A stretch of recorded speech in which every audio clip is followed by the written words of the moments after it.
Hello,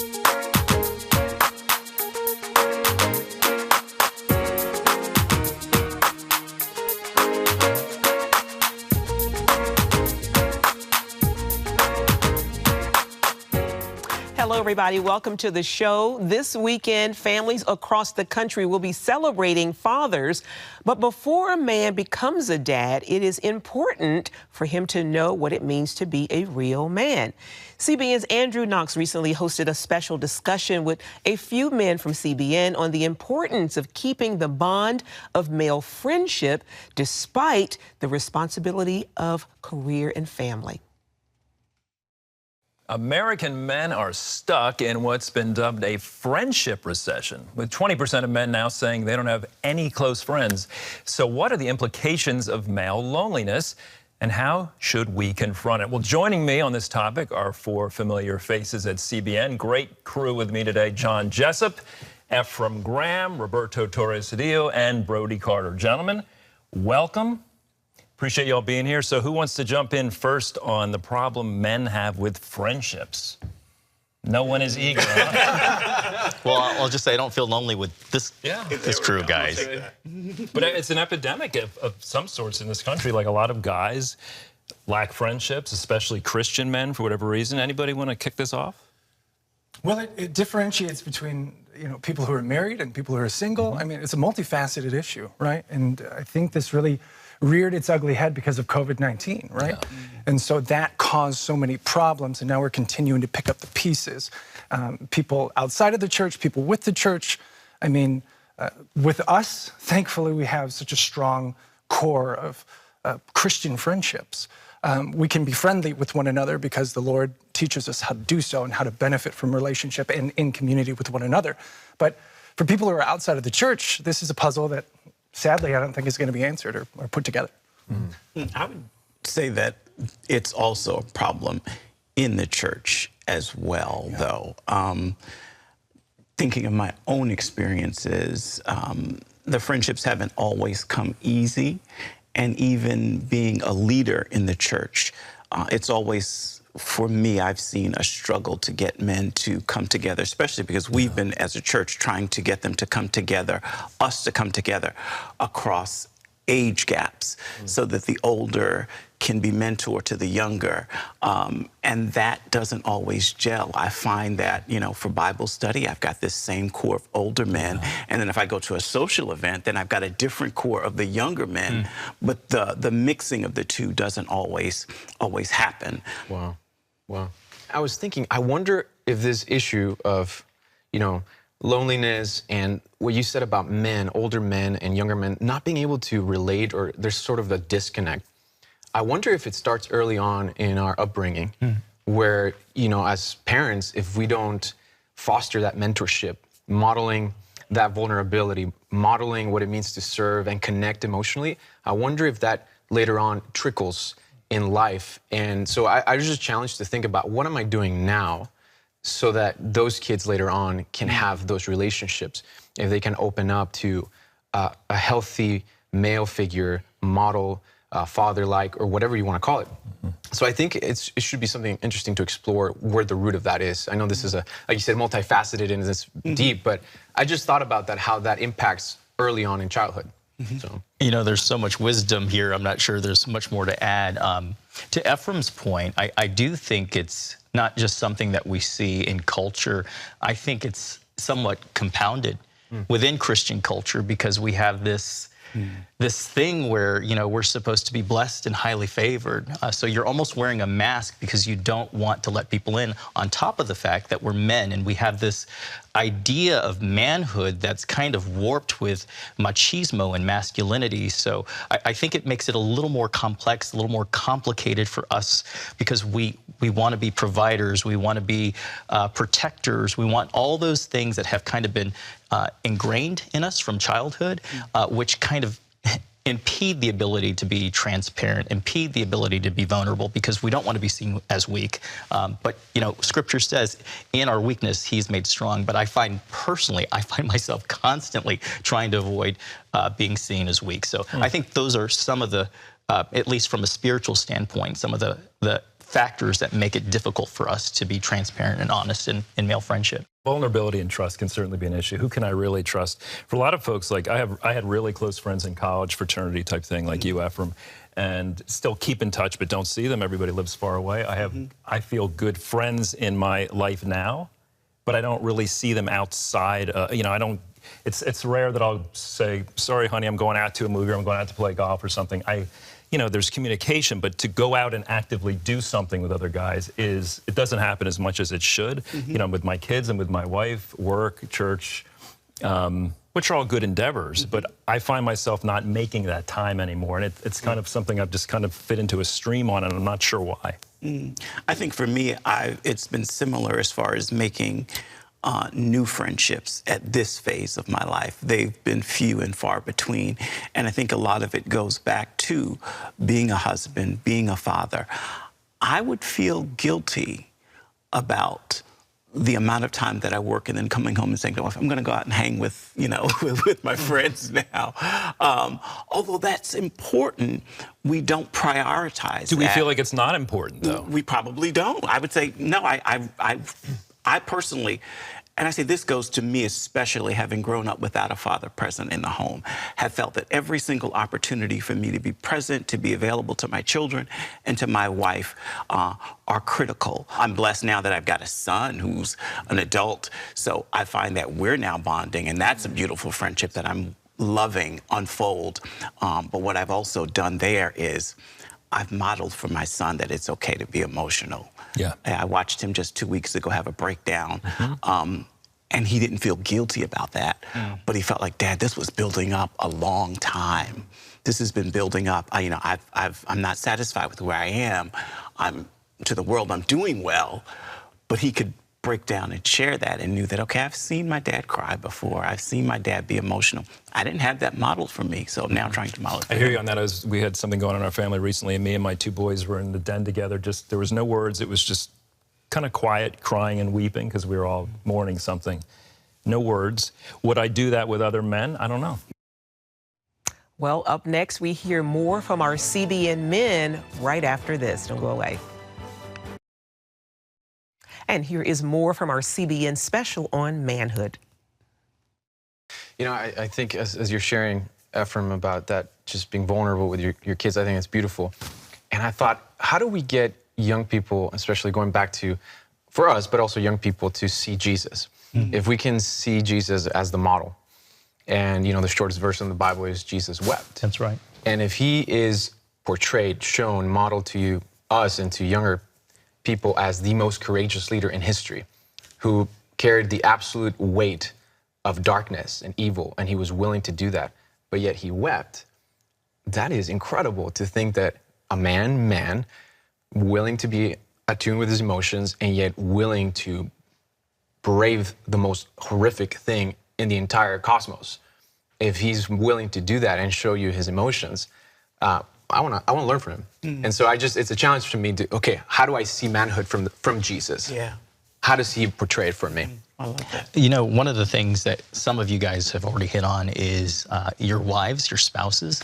And I have found as a single guy that my friendships with men who are husband is really driven by how the wife feels about me, and I wonder if it's the same for you guys, because you know, conversely, I have a friend from the DC office, and he'll constantly talk about going to small group, and he doesn't like it because he doesn't connect with any of the guys, but his wife wants him to go because she connects with the ladies. So I found that seems to be a similar theme or thread, but the guys that I tend to get along with who are married, their wives and I are close. So is it the same for you guys?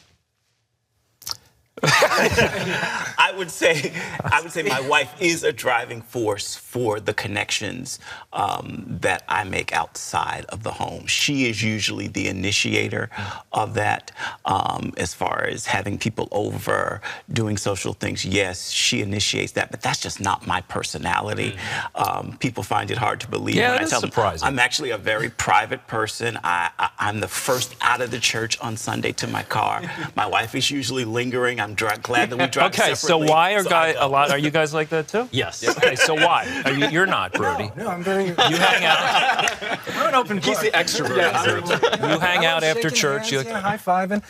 It just depends. I mean, is the pollen in the air? How do I feel that day? So, yeah, circumstantial for sure. But if I had my choice, I would like to spend as much time in community as possible, because that's when I'm alive. That's when I'm electric. When I'm jumping back and forth with a new friend, or we're playing music together, worshiping the Lord, that's where I thrive. That's cool. In community. I think it's important. You know, you mentioned the phrase friendship recession, and when I was looking that up, it suggested that the number of friends has decreased over the last several decades. And I don't think that should be the denominator. I think it's about the quality of friendships. So, you know, I might have 2 or 3 guy friends that I'm close to, and I can go to each of them for different things, as opposed to having, you know, a network of 20 or, you know, or more friends that are just surface. So I think there's something to be said. Like, let's not just allow the statistics to drive our thought processes on this topic. I think if we take inventory of our friendships and how we do relationship, I think that can also be a positive silver lining in all of this. Excellent point. I think sometimes with Christian male friendships, there's the thought that this could be boring because, for instance, like, you know, I'll reminisce with my fraternity brothers about fun times, good memories, times we were, you know, this, that, or the other. But with a lot of Christian men now, it's, you know, how can I be your accountability partner? And how can I help you? And they mean well. Yes. I say it too. How can I help you walk through the season? All important stuff. But some Christian guys think that the friendships may not just be as enjoyable as, you know, 2 decades before. That's really well put. I mean, being vulnerable enough to be real with somebody instead of wearing this mask that is so, I don't know, prevalent among Christian men. And also to step outside of ourselves, that it's not necessarily for me. Like, this relationship is give and take, and it takes 2 people to have a relationship.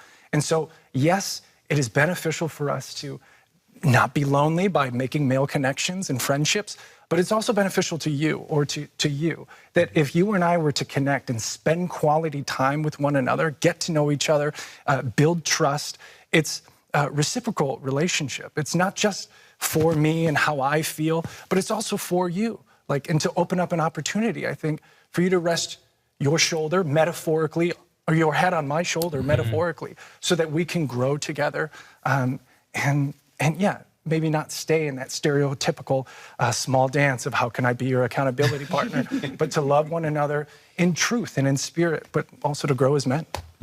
Andrew, you know, I want to ask you, because the loneliness impact isn't just on, it doesn't impact just our relationships, it impacts our emotional health, it impacts our physical health.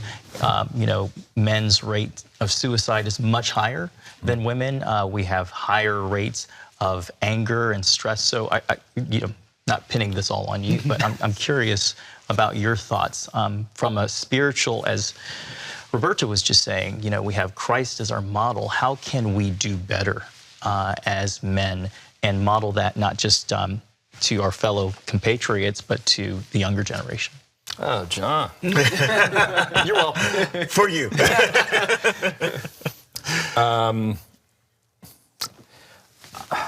I have actually, a few years ago, I spent some time reading some books about manhood, masculinity, because I felt like I was growing from like college boy to young in the workforce to now father, husband. How can I do a better job? All these things. And I began to realize, like, men are wired a particular way, and it's different from women. And my 2 boys, I got 2 boys and a girl, my 2 boys need to see, as much as I can be capable of, a strong male leader who's also humble. If I can emulate this, great. And we talked about that kind of macho, machismo kind of thing with cynicism, and I get it as a joke, but like this, the world needs men, and to find that grounding in the Word of God is so crucial and important. And I find, just real quick, my biggest struggle is I'll get whiny internally and just cranky internally about stuff that's really not even important. And sometimes I just feel God's patience, like, all right, Andrew, here you go again. I got to get on my knees and say, Lord, I'm sorry for my selfishness. I think recognizing where you're weak as a man, and then as a husband when you're married, and as a father when you have children, like, and what are those weaknesses, and how can God repair that in me. Yeah. Wow. I like that. It sounds like you hit on the themes of really walking in humility. Well, and I see how I still need to grow so much, but it's slow evolution. All of us. Yeah. All right, fellas, anything else before we wrap it up? Indeed. I will say, just remember, I've heard someone say that the miracle of Jesus was the fact that he had 12 men all together, bonding, and they were close. So when we're talking about modeling friendship, Jesus is certainly the example. And then he had the 3 that were extra close, right? Yeah. And they were all very different in temperament and style. Yes, so, yeah. indeed. Because they wanted to. Those 3 wanted to. Yeah. Yeah. Yeah. Appreciate you all and all your thoughts. Thank you. And all your wisdom. It's been fun. That was so good. Well, coming up, he's a father who brings laughter to audiences all over the world using comedy, dynamic storytelling, and thought-provoking life principles. Michael Jr.'s comedy special right after this. Well, Christian comedian Michael Jr. has been featured on The Tonight Show, Jimmy Kimmel, and Oprah. He has made his mark in recent years for his innovative approach to stand-up, and the Michigan native believes that comedy should be more than just setups and punchlines. He sees it as an opportunity to laugh no matter what the circumstances. Take a look. Thank you so much. Well, why y'all stop clapping? I don't understand what this... I'm just understand. So we're gonna have some fun. My name is Michael Jr. I'm gonna do some jokes. But they're not gonna start right away though. I just wanna point that out. So, see, for me, comedy is it's like dating somebody that you really, really like, you know? And I don't wanna rush this, you know? I used to do that. I used to come up on stage, I would do a joke right away, jump right in, you know, but I got hurt, man, so, you know. And let's be honest, right? I'm sure you've seen a lot of comedians in your day. You know, I know I've had my share of audiences, you know. But it didn't last. So I want this to be different, so. We're doing comedy at a church.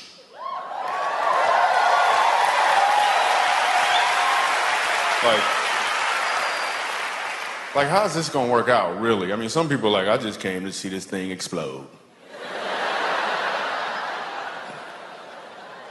What's so amazing about doing comedy at church, when I was a kid, laughing at church was illegal. You couldn't laugh at church. I remember one time laughing at church because this lady was jumping around and her wig fell off. Though, that stuff was funny. Her wig fell off and then I laughed, my grandmother would pinch and twist. I can understand a pinch. You gonna twist? That's the devil.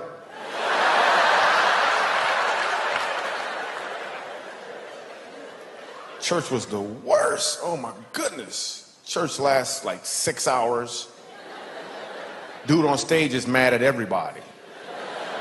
I can't figure out why he's so angry. 7 years old, I figured out why he was so angry. He was angry because he had some phlegm caught in his throat.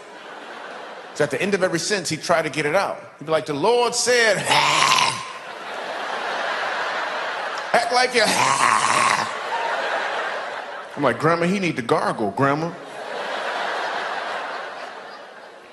I'm 7 years old, man. Church lasts 6 hours, too. Then we go in the basement and eat a sandwich and come back up. I'm like, what was that, a halftime or something? Actually, I'm gonna be real with you. There's enough black people here. It was always chicken. Why do we always gotta eat chicken? Every single time. I know, I had to tell them. I'm sorry, we had church, you know? And tuna. At the end of church, they would ask us, they'd always be like, so you wanna go, after this, we all gonna go to the sister church. I don't even like the brother church. One time I get to church, 7 years old, there's a dead body in the front. It's a funeral. Nobody explains that to a 7-year-old Michael Jr. I'm thinking that's how they roll. Like every 3 weeks or so, they bring a dead body in as an example or something. And the dude on stage yell at everybody in the audience like they the ones that did it. I remember asking my grandmother, I'm looking for some explanation. I'm like, Grandma, what happened to the man in the box? What happened to the man in the box? Her whole explanation was, he in a better place. I'm like, what kind of box did he live in before?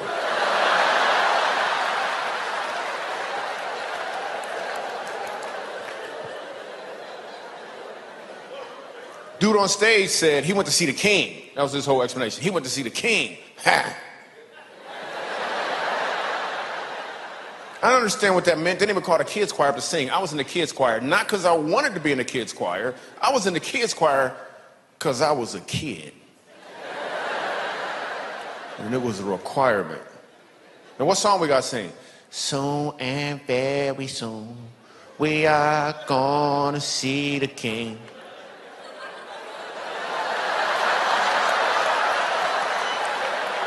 I don't want to see the king. I don't want to see the king. You ever go to a funeral and people always talking about the person in the box like they sure he going to heaven?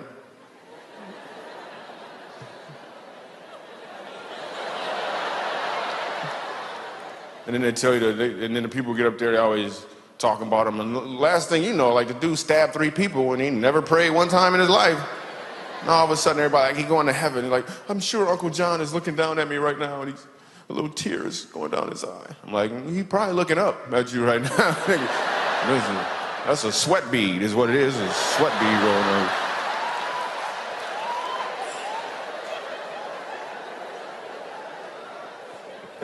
We'll be back with more of the prayer link right after this. Don't go away. And here's more of Michael Jr.'s comedy special. Even as a kid, growing up, we were poor. We weren't even poor, we were po'. We couldn't afford the other letters, man. We had no money. I was actually being sponsored by a family from Haiti.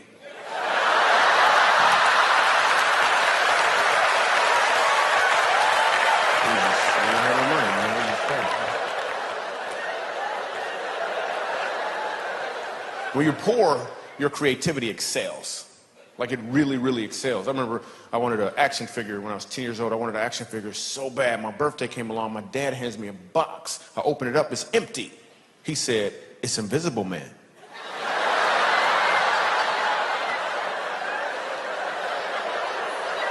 I was like, that is awesome. I played with that thing for like 3 weeks, man. So my brother hid it from me.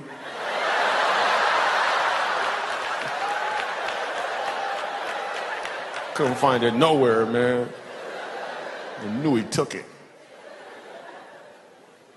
We played games. We just made up games. We played this one game called Talk About You. The instructions were to just talk about you.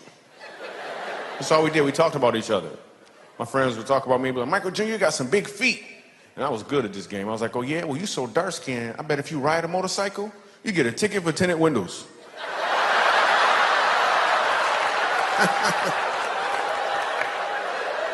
It's hilarious. White people looking for black people, make sure they can laugh. Is it okay?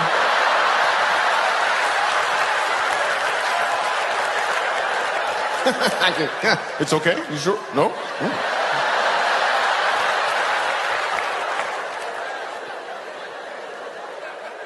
We ain't had no money, man. My parents would buy us some stuff, but they couldn't pay for everything. Like we had the game Operation, right? We ain't had no batteries. Then my cousin came over and he figured out a way how to plug it into the wall, right? It's a whole nother game now, man.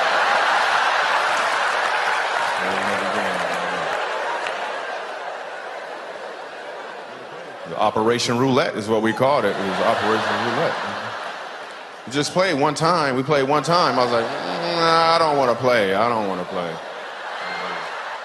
I was like, it ain't my turn. Somebody else better go. It ain't my turn. I ain't going.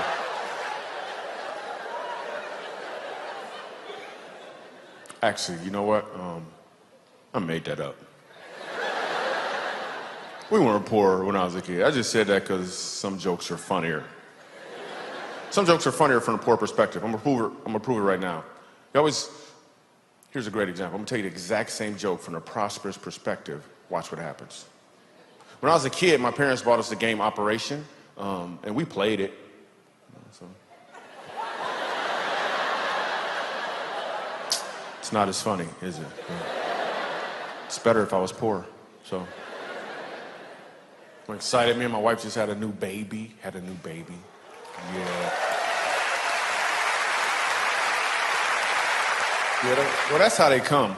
It's new. My wife wanted to go to the prenatal classes, right? And I'm like, why I gotta go to class? You pregnant, I pass. You know what I'm saying?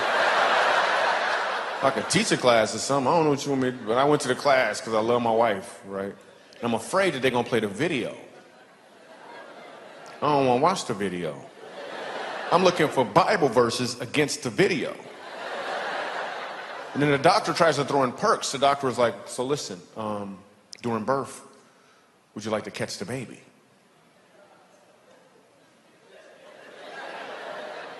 Catch the baby doing what? What are you talking about? I said, no. If you want to, you can catch the baby. I'm like, isn't that your job to catch the baby?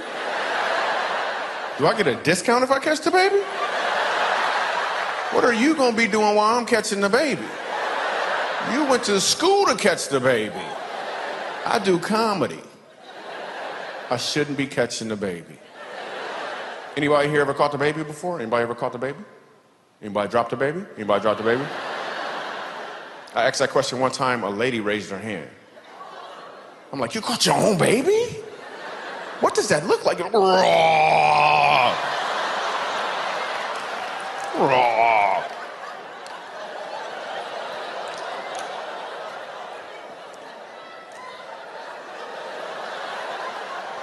I'm not sure why I growl when I tell that story. And that is going to do it for this edition of The Prayer Link, everybody. Stay connected with us on Instagram. That's at The Prayer Link. And until next time, God bless you. And remember, prayer works. And happy Father's Day to all the dads.